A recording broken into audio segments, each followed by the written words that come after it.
Mark, let's pivot gears again here. Devin Vassell signed a contract extension.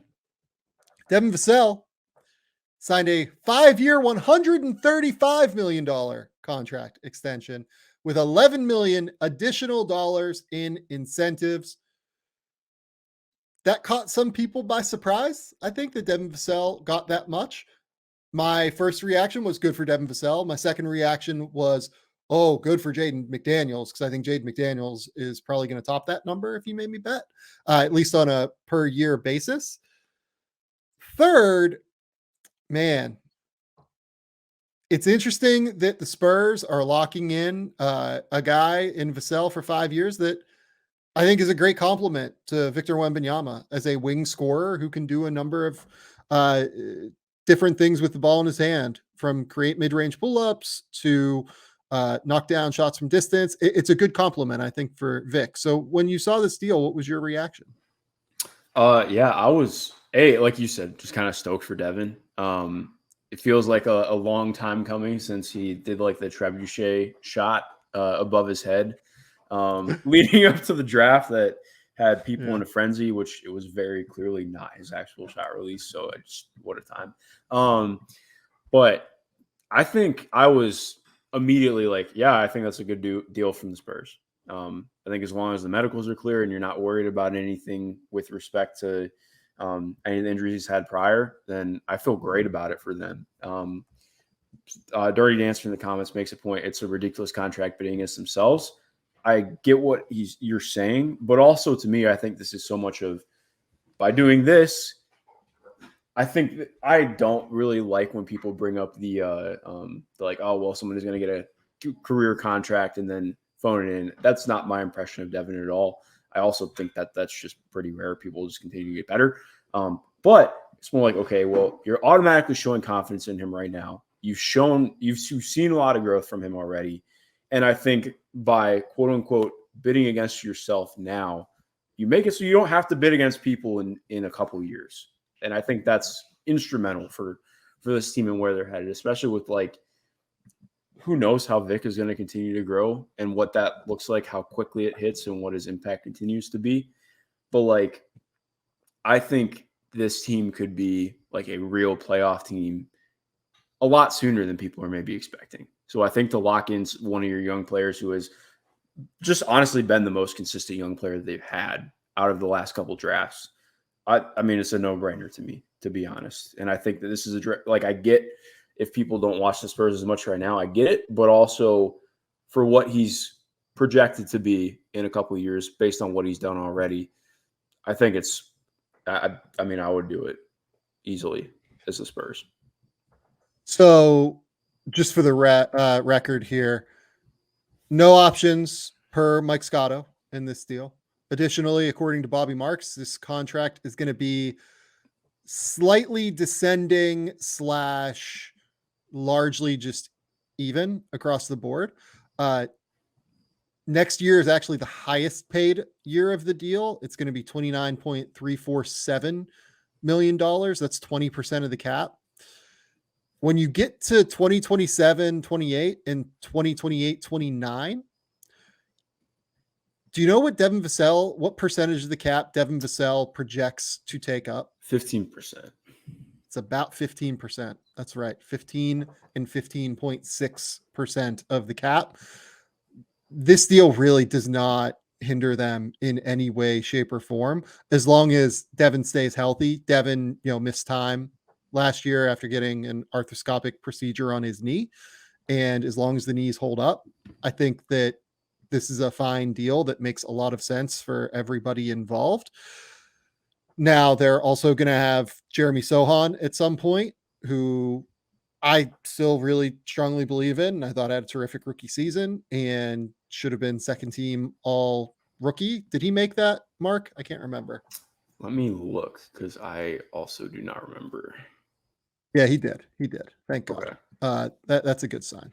The voters got that right. Yeah, it's a really, really smart structure to make it so that Vassell is not going to take up as much cap moving forward in the long term. They still have max cap space next summer if they want to be players. Like if Victor Wembanyama is ready to go from the jump and be as good as what people think he is. And if Sochan takes another leap and this team is friskier than what I'm expecting, which frankly, like I'm kind of expecting them to be like one of the 2 worst teams in the West this year. But like if Vic is better and Vassell stays healthy and he takes another step forward, they could be like real players in free agency for somebody that wants to come and play next to Vic, right? Yeah. I mean, I don't think that's crazy at all. I completely agree. I think that like I'm just so fascinated to see what this team is going to look like because like we've talked about them a lot, just with respect to how many young players they have. Like this is just not that laden team at all. When you look at what that can mean for if they really make things hit right with finding traction and then still having plenty of room in the books to add max players, while also locking in their younger players on extensions. Like I think that there's not just a chance. Like I think this team is set up to do some really exciting stuff the next couple of years. Also, just to read off, Jeremy Sochan post All-Star break, 8 games. So 8 games is a small sample size. Don't get me wrong, but way bigger usage, 28% usage for those 8 games. Shot better from the field, 47% from the field, 17 points, 7 boards, 3 assists. So that was fun. Obviously, small sample size, but I'm excited to see what Jeremy looks like in this game. Well, and just real quick, let's read off Vassell's numbers because I realize that we're kind of doing this backwards a little bit. Vassell played 31 minutes last season per game. He averaged 18.5 points, shot 44% from the field, 39% from 3, taking 7 3-point attempts per game. So it was high volume, which was good. 3.6 assists, doubling his previous assist rate, which, by the way, important because Devin, in my opinion, his biggest weakness coming out of Florida State was vision and seeing the court and being able to like collapse defenders and hit kickouts. That was just not something he did all that well at Florida State. It wasn't a grand part of their offense for the most part, but if you look back through Devin's assist rates in college, even they were not particularly strong. His draft year, he only had 49 assists in 30 games. In the season before that, he had 21 assists in 33 games. It was just not something that he did all that often at Florida State. So that's a really, really big leap for him to be able to have that vision. But more than anything, he has become like a real genuine mid-range shot creator. And I've seen some people bring up the idea of him being like relatively inefficient. And it's not like wrong to say that, I guess. If you look at Devin's numbers, he had a 55.5 true shooting percentage last season, which was in the 45th percentile among all shooting guards, according to dunksandthrees.com. Shout out, just the tremendous website, which is where EPM, the best all-in-one metric, is housed. I really think that he is a good bet to continue to get better. A big part of the reason that his metrics were quite poor last year was the defense. He was a negative 1.2 defensive player, according to EPM's numbers. And I don't want to sit here and say that I thought that like he was a great defender last season. I thought that he took honestly a bit of a step back there. Agreed. But throughout high school and college, that was kind of Devin's calling card was defense. And the Spurs just had like absolutely no defensive infrastructure last year to really be able to make that work, especially in the first half of the season. I don't think he's a -1 defensive player. I think there's a good shot he's probably more of an even defensive player who maybe like doesn't impact it strongly one way or another, as opposed to like a real plus, which is what he projected as in college. But I would be surprised if he is that strongly negative again, I think I would say.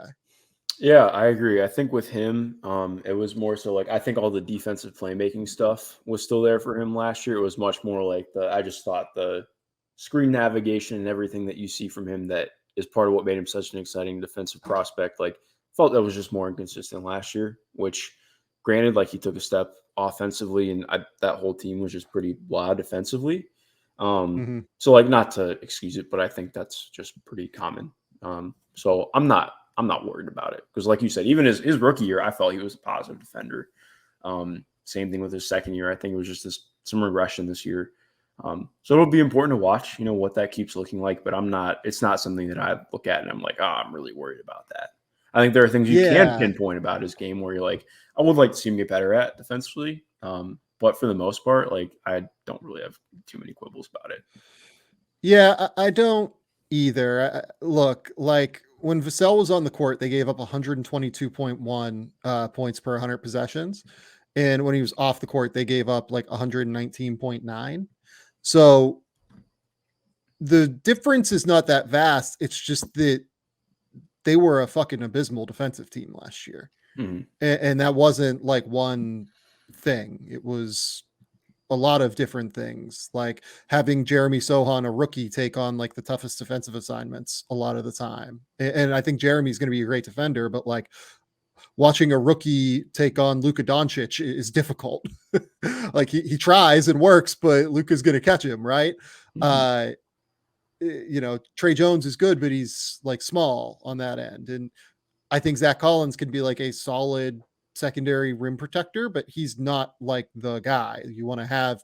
I think him and Vic will combine to be a great rim protection combination at some point if they want to go down that road and sign Zach to an extension or do something like that. But I just say all this to say that I think the defensive numbers for Devin last year are a little bit aggressive in what they say he was defensively. And I think that as long again, like it comes down to the knee health to me, like he had arthroscopic surgery in the middle of the season last year, missed a bunch of time. Like as long as the knee stays healthy, I think that he will be a fine defender. Cause look, Malcolm Brogdon was a great defender, and this is how we can transition to Malcolm Brogdon maybe before we take some questions at the end here. Malcolm Brogdon was the defensive player of the year in the ACC. I don't think he won National Defensive Player of the Year, but he was like a very, very good defender at Virginia. And he's not a great defender anymore. Like he's okay. He's smart. He's big. He's physical. But the change of direction from the repeated injuries in his lower half has really kind of sapped a lot of what he can bring defensively. And you just have to hope that doesn't happen with Devin, after this surgery.